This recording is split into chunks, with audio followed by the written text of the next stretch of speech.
Okay, thank you so much. My name's James. I'm an alcoholic and I'm an addict. My sobriety date is January 15th, 2024. So I just came up on 18 months. I just want to say first before I start, congratulations to everybody counting days. That's amazing. So yeah, and thanks for having me. I'd love to be of service as much as possible. Today I get to show up to these things, and it wasn't always like that. What my life today is a gift, but like, it didn't start off like that. I mean, life was a gift, but um so I'm from Long Island, New York, and I've actually grown up in this program like my whole life. Like my mom was an addict, my grandparents were addicts. Everybody in my family was pretty much like, an alcoholic or an addict of some sort. And and then I always had like a perception of like what an alcoholic was, what it wasn't, and like I felt like, like if you had to go to a meeting, you're definitely an alcoholic. And like so like my grandparents um I pretty much saw things as a kid. Like my life was very chaotic. A lot of sickness in my family. I had a great childhood. I was the only child, only grandchild, only nephew. So like, I definitely had the golden spoon. But like we weren't, we were just getting by. As a kid, I always thought like, we had it good, but like my mom was a single mom for a while. I had a dad growing up that I thought was my dad. Later on, found out like he wasn't. I used to watch him like abuse my mom on a daily basis. And like I was, even though I wasn't like physically abused or verbally abused as a kid by my family, like I got that like during like school and stuff like that. I was really small. So I saw all these things that like a kid normally, shouldn't see, but a lot of kids do. So like, like my life had its ups and downs. Like I appreciated a lot of things, and life was good when it was good, but then when it was bad, it was really bad. So like, I moved from Long Island to PA at like an early age, and like that was a culture shock. You know, um when I got to Pennsylvania, what I mean, like I was up in the boonies, like, all the schools got off for like the first day of hunting season, and like I couldn't even see where my neighbors were. So like, an hour and a half bus ride to school, and it was just hard for me to fit in. And as a kid, like anything to take myself away from myself. I learned early on, like I remember getting put into counseling as in like a young age. And I didn't know why. I knew I was different, but like I kind of resented my mom for doing that. I felt like that just brought more attention to me. I had like secretly like a secret aide like following me around school, for the other kids, but they're keeping an eye on me. And like, after like school, I would have to like go to these after school programs and stuff like that. And like I always had behavioral problems.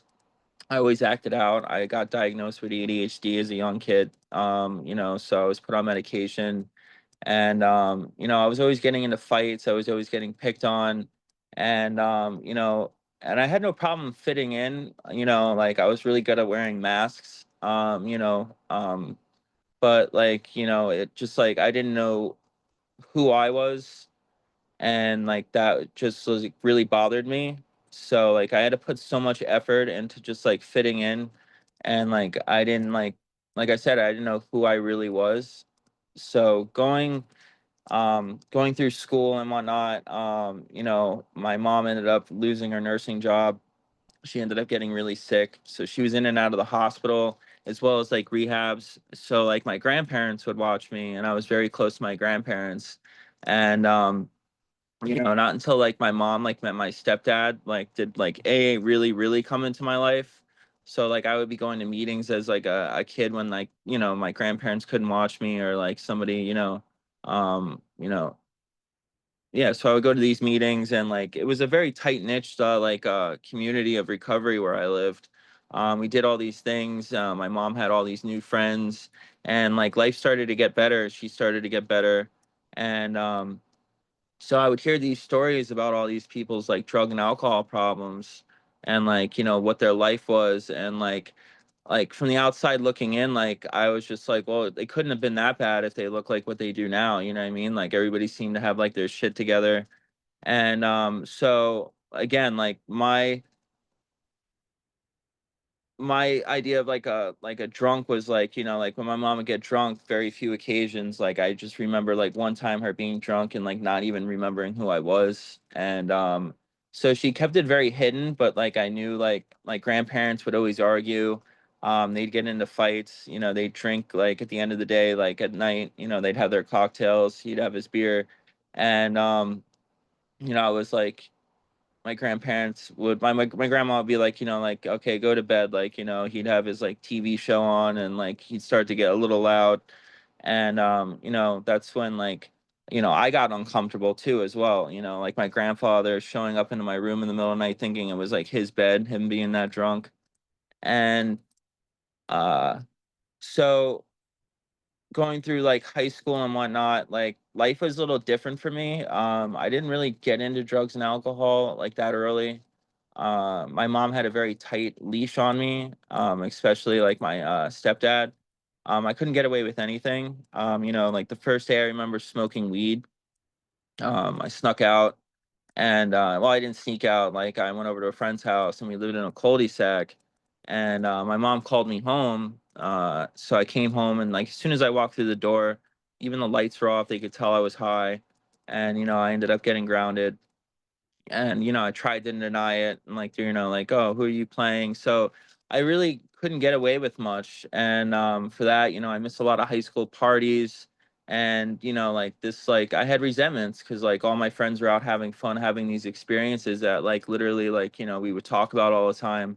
Oh, like, you know what I mean, like I want to drink, I want to do this. And like so like I had all these plans, like, you know, like I was definitely going to drink. And I remember the first time drinking, um actually getting drunk, getting like alcohol poisoning and like blood, throwing up blood and like waking up in a cornfield. And I just remember waking up and coming to and just like remembering like I was just like, oh, that was a blast, I can't wait to do that again. And you know, and a few times like later on in high school I definitely like partied. And but like I knew I was still different, like I just couldn't wait to do that again. And before I went off to college, my grandparents both ended up passing away, you know, unexpectedly. So that was like my first experience with like loss. And you know, I thinking I'm handling it well, but I wasn't. And that's like the first time I kind of found out that like now looking back at it, like I just didn't want to deal with it. So, you know, I didn't like grieve properly. I just like moved on, pushed it to the side, like, you know, uh didn't have to, you know, think about it. So when I got out of high school and I went into college, you know, it was my first experience away from home. I was only an hour and a half away from home, but like far enough where, you know, I stayed on campus. And you know, things were great. I did well in college. And you know, it was fun. I went to like a private school. I had to wear like, you know, a suit and tie every day. It was a dry campus. So like even being 21, like kids that were 21, there wasn't alcohol allowed on there. I mean, that didn't stop anybody from like drinking here and there. But you know, like a lot of parties got busted and whatnot. So again, like um not really getting into the drugs or alcohol just yet. And then you know, I finally like when I went into college, that was like my first time being able to be myself and I loved every second of it. And I did the I enjoyed my classes. I went for criminal justice, and I had a lot of fun. And life was like that was the best life was at so far at that point in my life. And you know, in like 2009, that was like my second year in school. And you know, got a visit from like my stepdad, and he had told me that you know, we had just gotten back from Florida. I had a 2 week vacation, and I went with my ex-girlfriend, my stepdad, and my mom. And when we got back, she had to go to the hospital. You know, she was a little malnourished. She had what was called neurofibromatosis. So she grew tumors on the inside on like nerve endings. So she was constantly in and out of surgery. She had like a colostomy bag. And I didn't go home that often just because like I had those bad memories at home.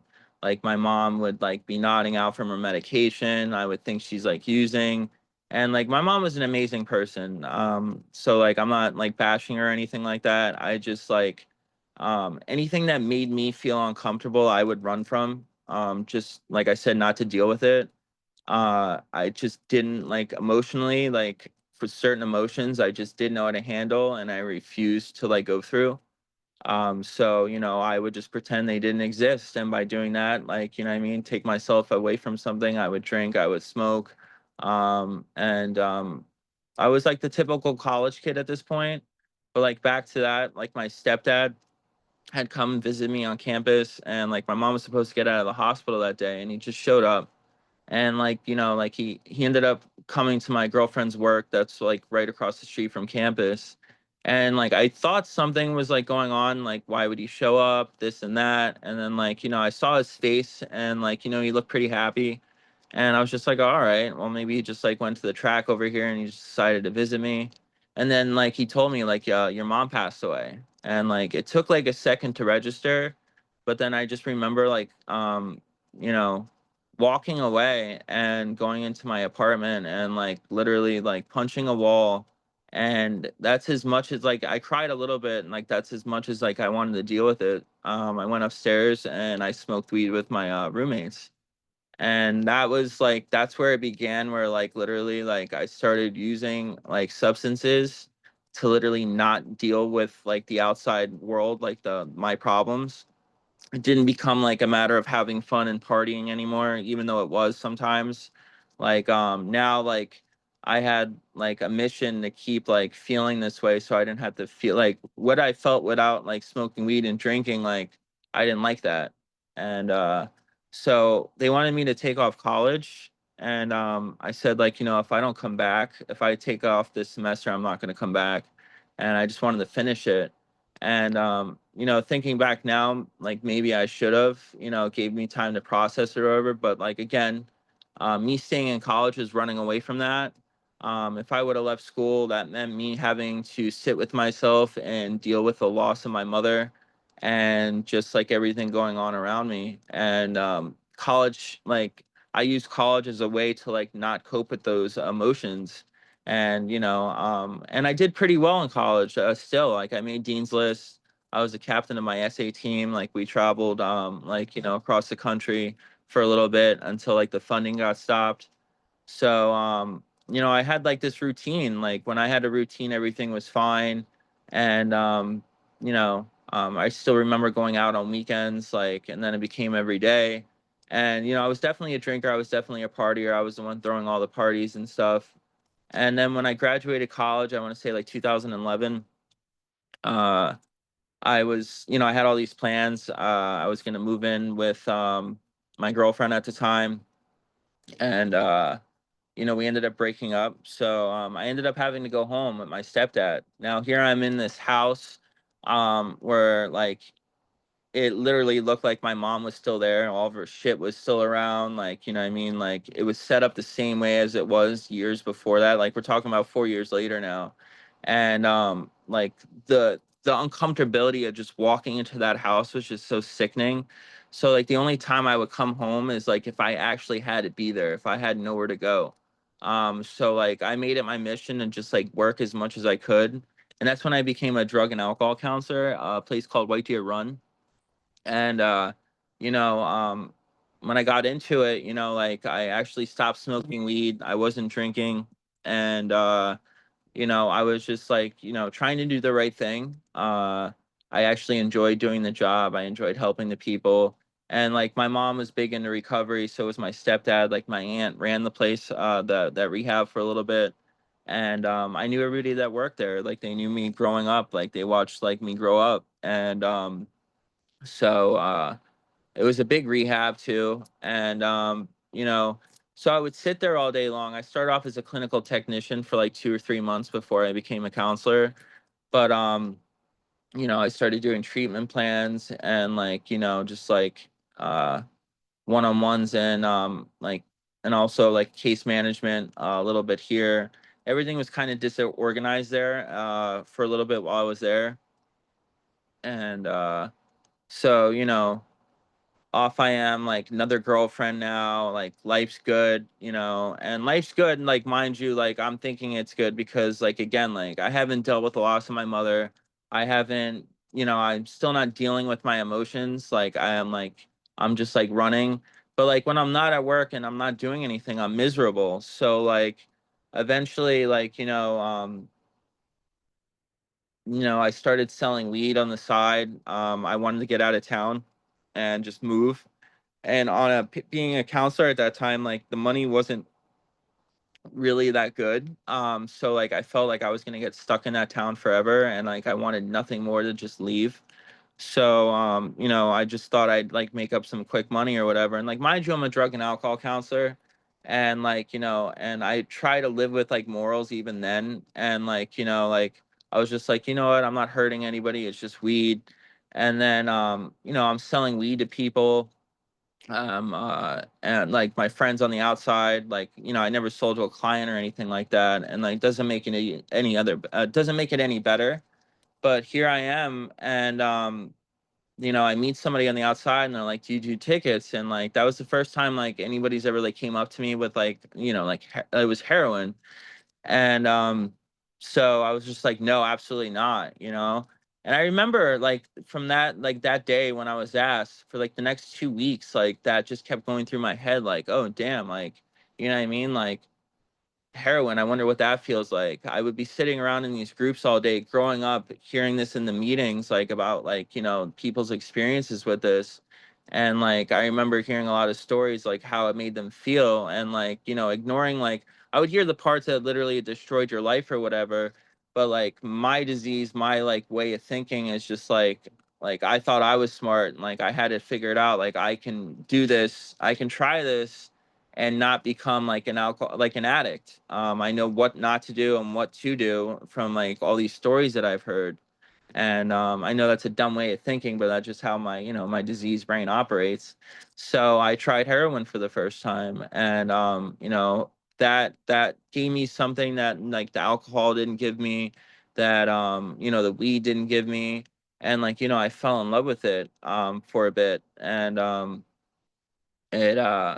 was still, I had like this routine, like, you know what I mean? I wouldn't come into work high or whatever, but every day that I would leave, I would go, do a bag or two. And like, within a month or two, like, I'm IVing heroin. And like, thinking back now, like, you know what I mean? Like, I never thought like I would be doing something like that. So, I'm a drug and alcohol counselor. I have a heroin problem for about 2 years while working there. Nobody knows anything. Everybody has their own problems there. I'm keeping it under tight wraps, um, because like again, like I have this routine, like, and eventually, it caught up, like everything will. And but like the sick part about it is like here I am, like, like telling people, oh, you shouldn't do drugs, trying to help people. And here I am going home and like living this lie, this like double life. And things started to just get miserable. And I remember losing my job. I ended up getting arrested, and my work never found out about it. um I had got caught with like a package of marijuana in the mail. And while I'm going to court for that, I got put on probation. It cost my stepdad like a lot of money to get me out of that. I ended up with like a year or two of probation, like a couple $1,000s in fines. And I ended up like losing my job. And the new company took over. I got drug tested. And oh wow, time's up already. Wow.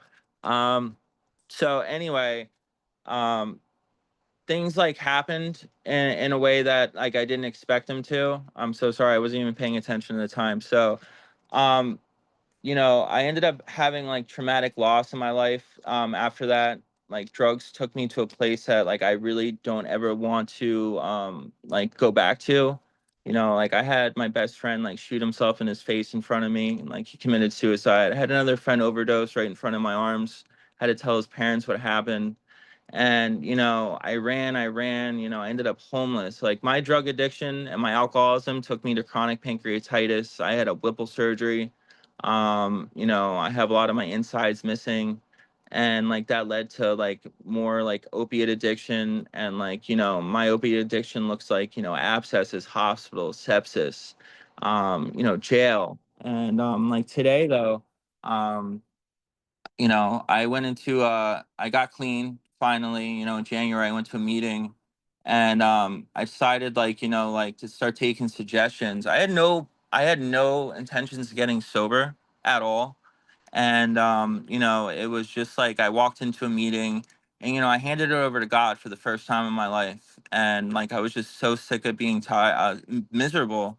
I went to a young person's meeting, and like I got into the steps, and like I started cleaning my side of the street. Like the steps like saved my life.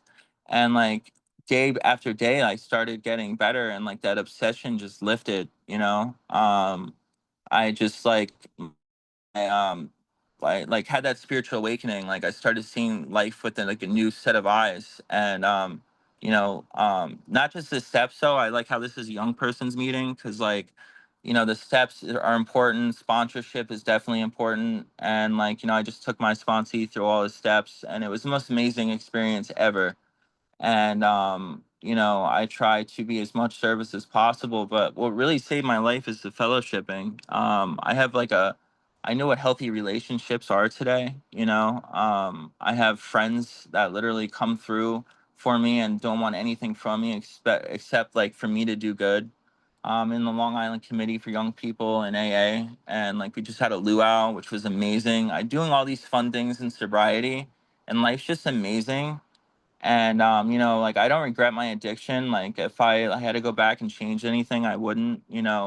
Because of my addiction, I am who I am today, and like I can help people with this. And I wouldn't wish addiction on anybody, but like like take it as a journey and experience. That you're here, you're in the right place. And it's definitely possible. If I can get sober, anybody can. And like life just keeps getting better. I'm finally starting to adult, like what I mean, I'm going for my CDL, and like this peace of mind that I have, I wouldn't trade it in for any money in the world. Like life is great, and it's just going to keep getting better. And like my relationship with God today, I've always had a conception of my understanding of God. And like as long as I'm doing the work and I'm staying spiritually fit, I can go where any free man goes, as they say in the big book. Like groups of us, like we go to karaoke, we do this. It just depends on what my motives are for going there, and if I have to be there. But like my life today is so much better than it was before, and it's just going to keep getting better. So yeah. Sorry I went over on time, but thank you very much.